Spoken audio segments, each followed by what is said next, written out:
Buenos días, amada Iglesia de la Alianza Cristiana y Misionera.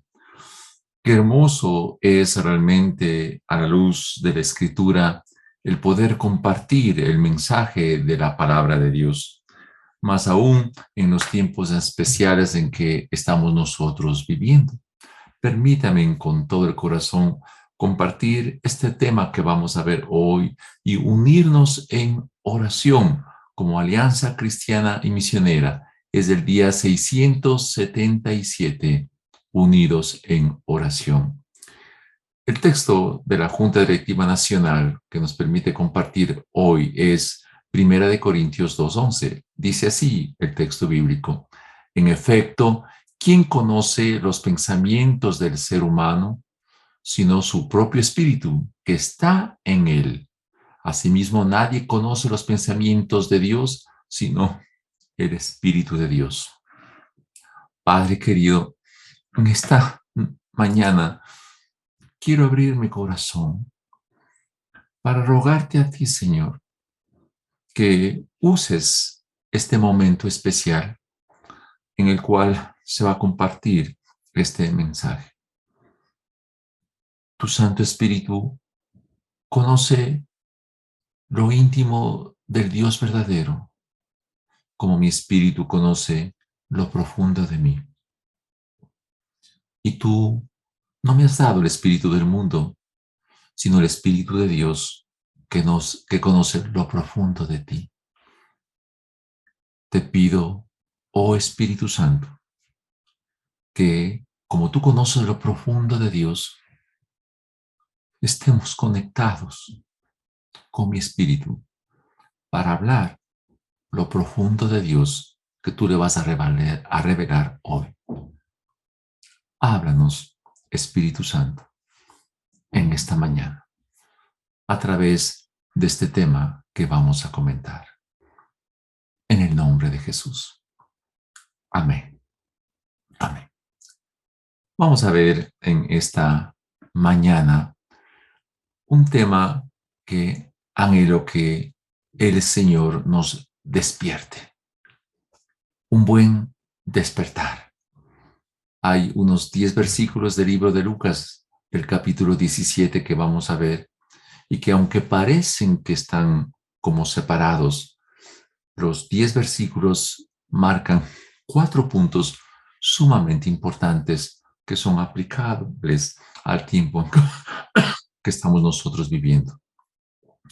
Lucas 17, del 1 al 2, dice: luego dijo Jesús a sus discípulos: los tropiezos son inevitables, pero ay de aquel que los ocasiona. Más le valdría ser arrojado al mar con una profunda piedra de molino atada a su cuello, que servir de tropiezo a uno solo de estos pequeños. ¿Por qué el Señor Jesús muestra con tanta claridad este tema que nosotros en el mundo actual y en el mundo de siempre lo manejamos muy a la ligera? ¿Qué significa que uno sea generador de tropiezos? ¿Qué significa eso? La palabra tropiezos tiene un enorme significado en la Escritura. Examinemos un tema interesante que se muestra en Levítico 19:14. El texto dice: no se burlen de los sordos, ni hagan tropezar a los ciegos. Muéstrenme respeto. Yo soy el Dios de Israel. Vaya, qué expresión, ¿verdad? Burlarse del que tiene deficiencia física. O ser piedra de tropiezo para que el ciego se caiga es una total falta de respeto a Dios. ¿Qué sucede en el tiempo actual? Parece que es común, ¿verdad?, burlarse de los otros. Y es lo que vamos a ver profundamente en esta mañana. Mateo 16:23 dice, hablando Jesús, que se reunió con los discípulos, y Jesús explicaba a los discípulos que era necesario que Él vaya a la cruz y muera. Pedro le hizo a un lado y le dice que no haga tal cosa. ¿Cuál fue la respuesta de Jesús? Pero volviéndose, Jesús dijo a Pedro, quítate de delante de mí, Satanás. Me eres piedra de tropiezo, porque no estás pensando en las cosas de Dios, sino en las cosas de los hombres. Tratemos de imaginarnos cómo se sintió Pedro, que el Señor Jesucristo le haya dicho Satanás, que se aparte de él, porque era piedra de tropiezo. Estorbar para que no se realice el propósito de Dios es una acción luciferina. Esto hay que analizarlo con mayúsculas. El que estorba la obra de Dios es una acción luciferina. Qué fuerte, ¿verdad? ¿Cuántos de nosotros podríamos estar metidos en este ambiente? En 1 Corintios 8, del 8 al 9, dice el texto, pero lo que comemos no me acerca a Dios. No somos mejores por comer, ni peor por no comer.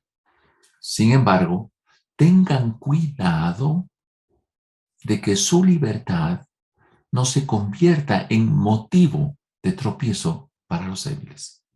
¿Qué está diciendo, queridos hermanos? Que en el ejercicio de mi libertad, yo puedo tomar acción de cualquier cosa que yo lo podría hacer. Pero si lo que yo hago puede ser piedra de tropiezo para los débiles, por amor a ellos yo no debo hacerlo. ¿Soy consciente de ello? Frente a esto, yo creo que debemos nosotros analizar un poquito más profundamente lo que significa ser piedra de tropiezo. Mientras estemos en la vida del cuerpo, siempre habrá tropiezos, siempre tendremos problemas, siempre habrá dificultades, ya que la lucha, como dijimos semanas anteriores, la cizaña en número es de 6-1 respecto al trigo, y esto implica una lucha desigual. Nuestros niños, nuestros jóvenes, en sus escuelas, en sus colegios, sufren este tipo de experiencias de burlas de sus compañeros. Pero igualmente en los lugares de trabajos, hombres y mujeres están sujetos a burlas y maltratos a través de sus propios compañeros. Y se lo hace en diferentes aspectos. La gente se burla por el aspecto físico de las personas.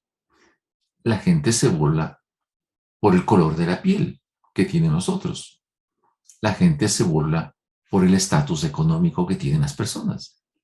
Hay gente que forman grupos sectarios y violentos, en altos niveles de violencia. Hay grupos que cometen abusos sexuales, abusos psicológicos, abusos de poder. Y eso se ve en todos los ambientes, dentro de casa, dentro de la familia, en los lugares de trabajos, escuelas y colegios.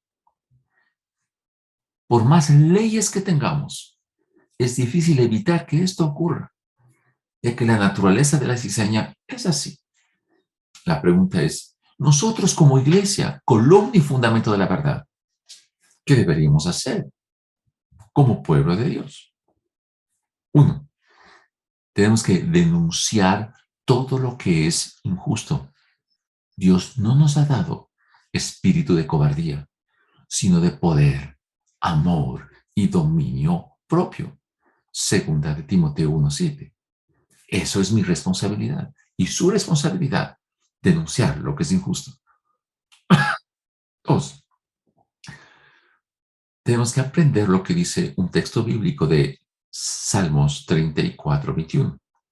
Deja que la maldad destruya a los malvados. Debemos entonces orar para que la maldad haga su efecto en aquella gente que por maldad se burla y se aprovecha de su posición para hacer daño a otros. Pero también debemos aprender algo. Mi responsabilidad como padre es formar a hijos que tengan la sabiduría para manejar la crisis, ya que dice la Escritura que la paciencia produce entereza de carácter y la entereza de carácter, esperanza. Romanos 5:4. Por lo tanto, tenemos que aprender a formar líderes, personas que aprendan a manejar las crisis, que aprendan a manejar las situaciones difíciles. Pero como cuarta opción es lo que menciona la Escritura que acabamos de leer. Pero el que es fuente de ocasión de tropiezos está destinado a ser sepultado en el mar con una piedra que lo mantenga en el fondo, como se dio lectura a Lucas 17, el versículo 2. Resumamos. Esta primera parte es importante. La burla a las personas con deficiencias físicas. La oposición a estorbar para que se realice el plan de Dios. Hay gente que quiere estorbar para evitar que se realice el plan de Dios. Y el riesgo de hacer algo que los débiles o a los débiles se les haga caer es la expresión más repugnante que produce el virus llamado pecado. ¿Qué debemos hacer, por lo tanto, si en el medio donde estamos hay gente que, como hemos indicado, se burlan de la gente y se apoderan de su posición y hacen daño a terceros? La expresión de qué se debe hacer está dicho. Pero, ¿qué ocurre si es que se requiere generar perdón?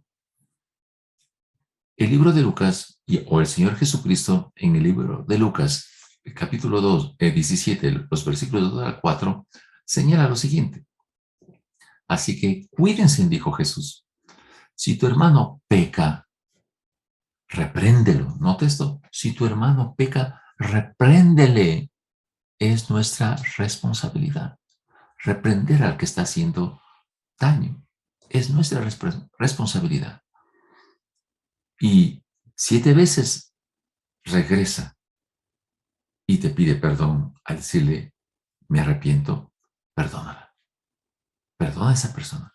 Entonces aquí vemos un concepto muy importante que debemos saber manejar de manera adecuada.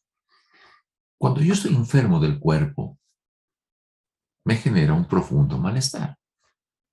La medicina que recurro a través de los médicos me permite, obviamente, mejorar mi salud. Una enfermedad física genera desestabilidad emocional.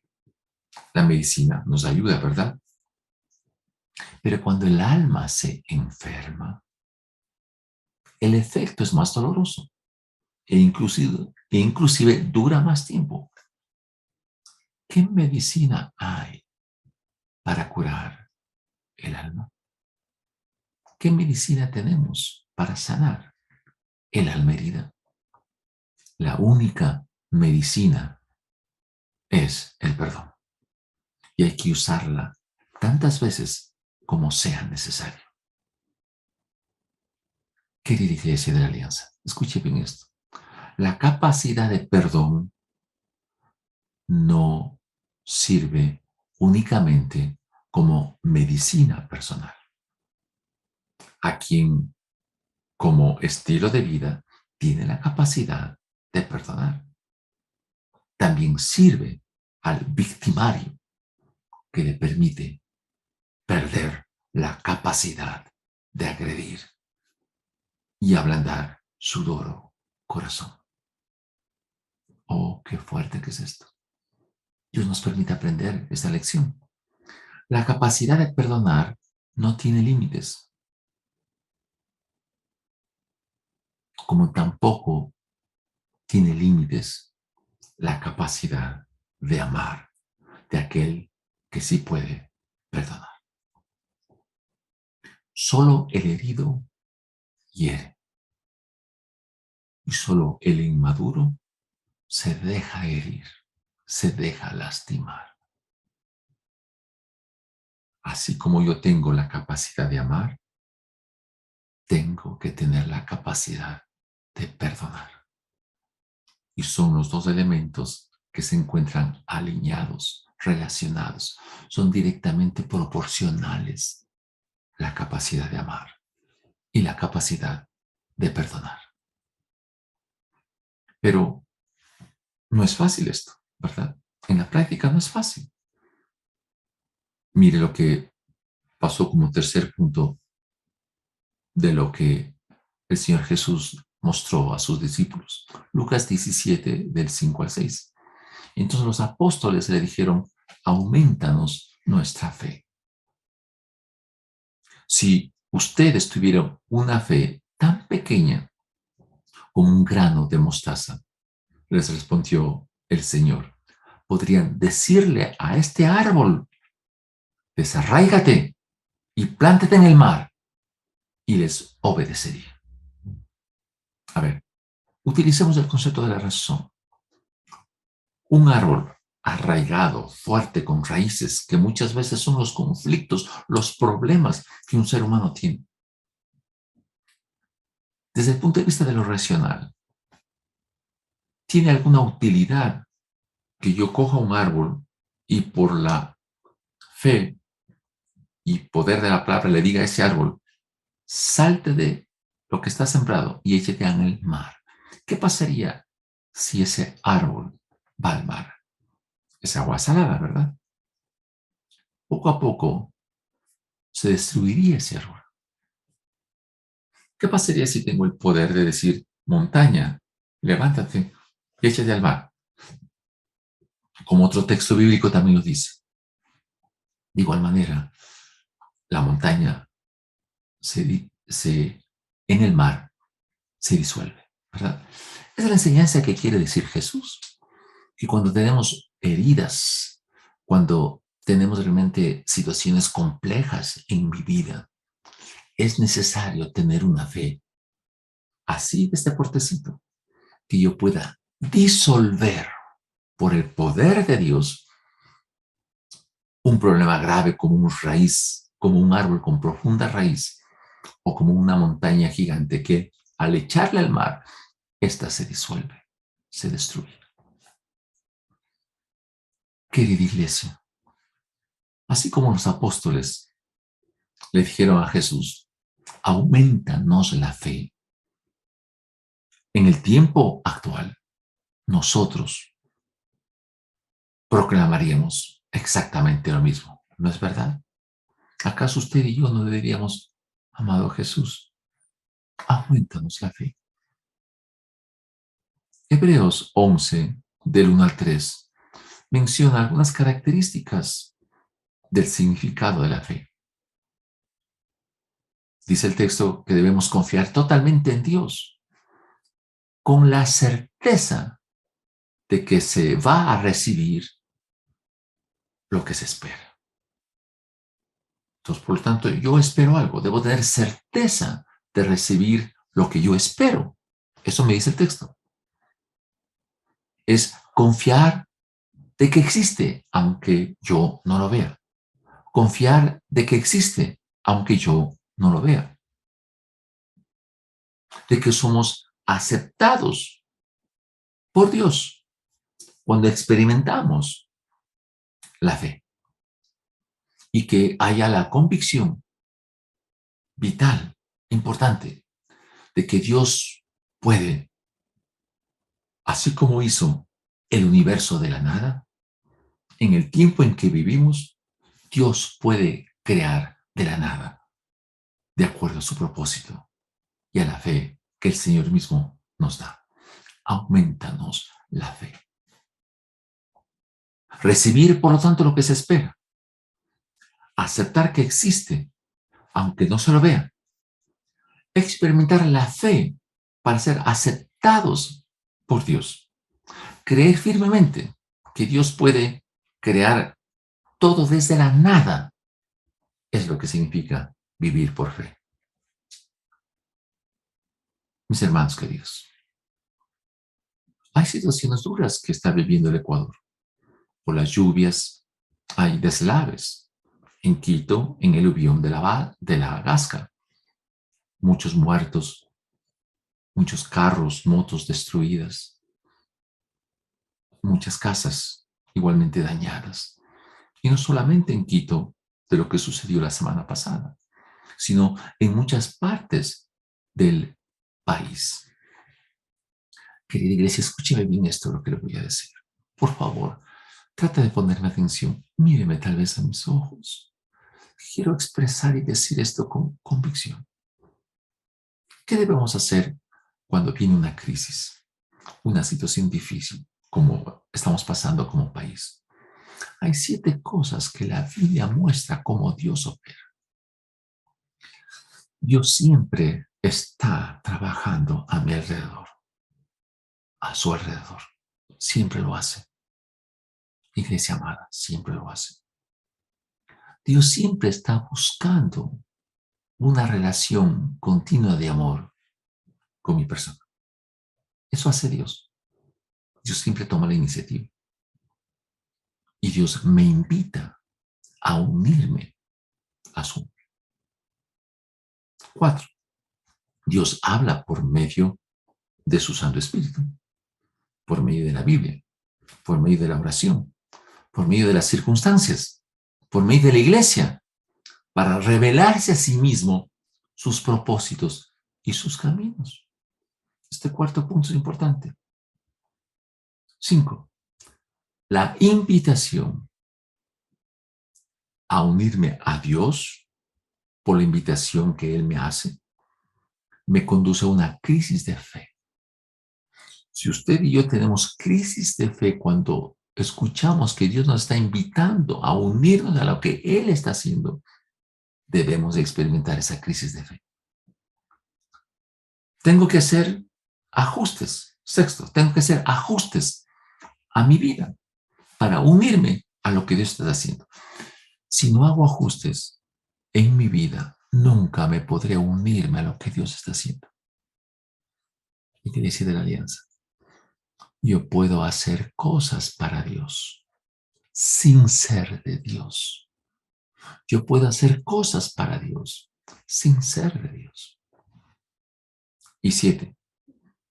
Yo voy a llegar a conocer a Dios por medio de la experiencia de obedecer su palabra y ver que Dios realiza su obra por medio de mí. Wow. Por eso la Biblia dice, cumple, oh Dios, tu propósito en mí. Y por tu gran amor, cuida la obra de tus manos. Pero hay algo vital también que aprender. 1 Corintios 3, del 1 al 3 dice, si hablo en lenguas humanas y angelicales, pero no tengo amor, no soy más que un metal que resuena o un platillo que hace ruido. Si tengo el don de profecía y entiendo todos los misterios y poseo todo conocimiento, y si tengo una fe que logra trasladar montañas, pero me falta el amor, no soy nada. Si reparto entre los pobres todo lo que poseo, y si entrego mi cuerpo para que se consuman las llamas, pero no tengo amor, nada con eso. Querida iglesia, mover un árbol o una montaña y que los problemas se disuelvan cuando lleguen al mar, con el poder de la palabra de Dios, se fundamenta en el amor. En estas crisis que vive el país, como los aluviones, violencias, la iglesia es la primera que debe levantarse. ¿Para hacer qué? Para observar lo que Dios está haciendo. ¿Qué quiere Dios? Que la gente perciba lo que es su amor. No voy a hacer yo a lo loco cualquier cosa, porque puedo hacer las cosas de Dios sin ser de Dios, como dije. tengo que unirme a lo que Dios está haciendo. Dios pone en mí el querer como el hacer, según sea su voluntad, según sea su voluntad, ¿verdad? ¿Qué debemos hacer en la situación de los aluviones y en otra situación que estamos viviendo como nación? Las personas afectadas por este desastre deben percibir el amor de Dios y debemos unirnos como iglesia, Iglesia Alianza. Necesitamos dar a conocer al gobierno del amor de Dios. No tenemos que buscar protagonismos, ni mostrar que somos líderes especiales y unas maravillas, no. La gente tiene que ver el amor de Dios, pero necesitamos unirnos como iglesia, porque la iglesia no es el templo. La iglesia no es el templo. La iglesia son piedras vivas, hombres y mujeres redimidas por el poder de la sangre de Jesús. Eso es lo que nosotros debemos entender. La fe, por lo tanto, tiene que ser vivida, experimentada. Y como resultado de esa vivencia, yo crezco, maduro. Y al unirme al propósito de Dios, Dios me usa para hacer su tarea aquí en esta tierra. Necesitamos entender esto, hermanos. ¿Cuál debe ser el resultado final de todo lo que hacemos? ¿Cuál debe ser el resultado final? Lucas 17, del 7 al 10. Dice el texto: supongamos que uno de ustedes tiene un siervo que ha estado arando en el campo y cuidando las ovejas. Cuando el siervo regresa del campo, ¿acaso se le dice: ven enseguida a sentarte a la mesa? ¿No se le diría más bien: prepárame la comida, cámbiate de ropa para atenderme mientras yo ceno? Después tú podrás cenar. ¿Acaso se le darían las gracias al siervo por haber hecho lo que se le mandó? Así también ustedes, dice Jesús, cuando hayan hecho todo lo que se les ha mandado, deben decir: somos siervos inútiles. No hemos hecho más que cumplir con nuestro deber. Y esto es importante. ¿Cuándo cumplimos con nuestro deber?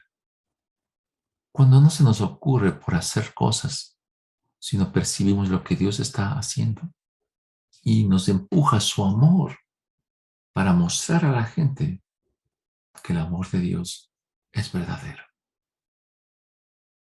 Muchos desastres hidrológicos que nos han pasado como país, como es el aluvión de la Gasca, y muchas otras cosas que nos han pasado, es por la falta de previsión técnica.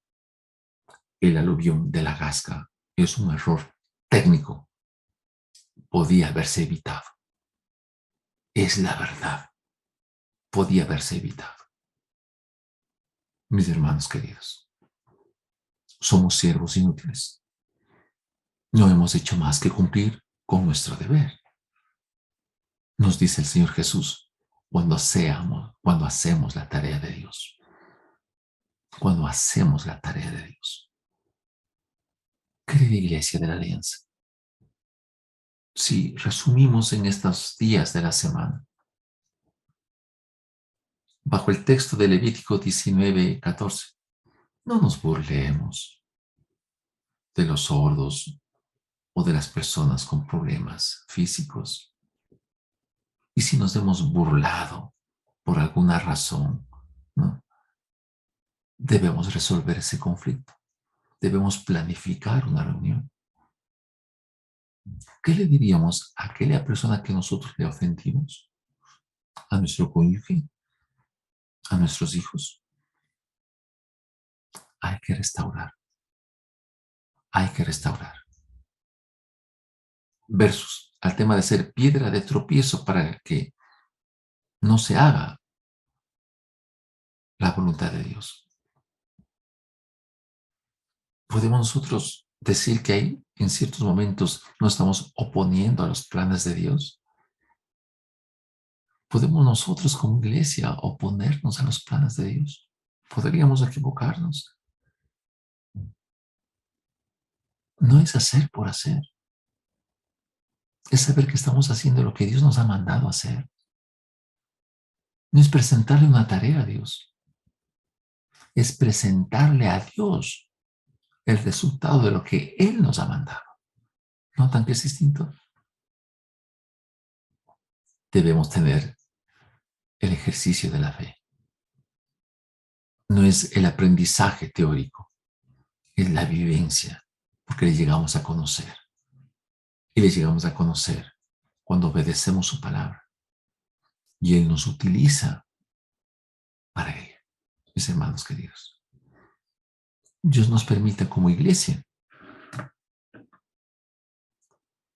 Alianza Cristiana Misionera, ser una iglesia que podamos hacer lo que nos está pidiendo. Entremos a momentos de oración, ¿sí? Entremos a un momento de oración. Padre, en estos 4 puntos que hemos analizado, ayúdanos, oh Dios, a comprender que no debemos ser piedra de tropiezo para nadie. Ayúdanos, oh Señor. Y si hemos herido, si hemos lastimado, ayúdanos a pedir perdón y a perdonar.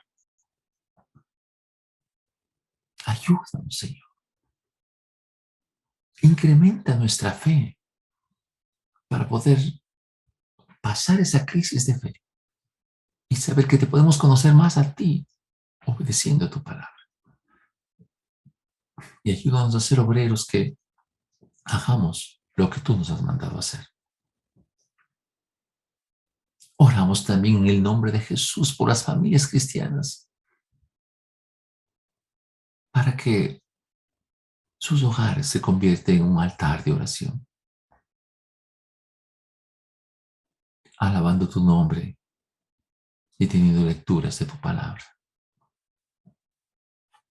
Oramos por las 300 iglesias y congregaciones de la Alianza Cristiana y Misionera en el Ecuador.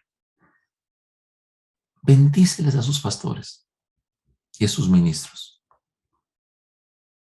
Oramos por el cuerpo administrativo de la Oficina Nacional de la Junta Directiva Nacional.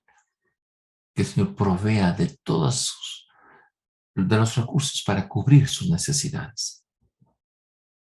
Oramos por los hospitales, por las clínicas, por los centros de salud, en general, por todos los procesos que se está viviendo por este virus. Ayúdanos, oh Dios, a salir adelante. Fortalece nuestro ser interior por el poder del Espíritu Santo.